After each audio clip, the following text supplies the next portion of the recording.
Good morning सगळ्यांना. Ragini kitchen मध्ये सगळ्यांचं स्वागत करत आहे. आज आपण कोबीचे परोठे बनवत आहोत. त्यासाठी मी कणिक मळून घेतले. कणिक मध्ये मी मीठ टाकलेलं आहे आणि थोडं तांदळाचं पीठ टाकलेलं आहे.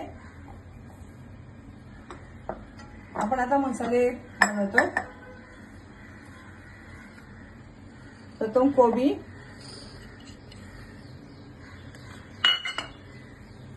हे मसाले पहा: हिरवी मिरची, चाट मसाला, गरम मसाला, धना पावडर, थोडी कसुरी मेथी, ओवा,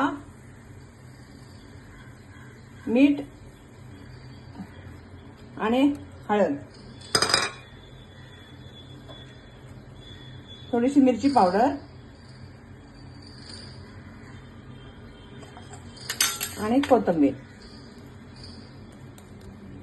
आपल्याला जेव्हा परोठे करायचे तेव्हाच मीठ टाकायचं. अगोदर मीठ टाकलं की परोठे ओलसर होतात, मिश्रण ओलसर होतं. त्याच्यामुळे जेव्हा आपल्याला करायचे परोठे तेव्हाच आपण मीठ टाकायचं, अगोदर नाही टाकायचं. छानपैकी मिक्स करून घेऊया.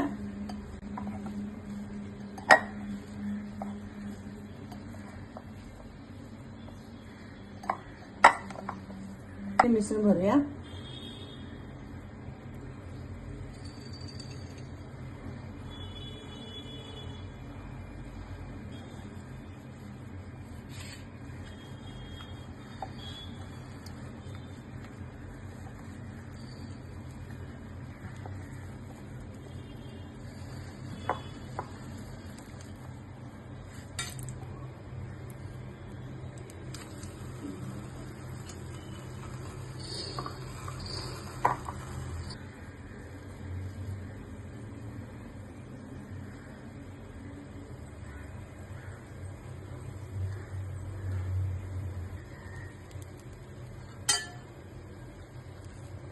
तुम्ही तूप पण लावू शकता, बटर पण लावू शकता.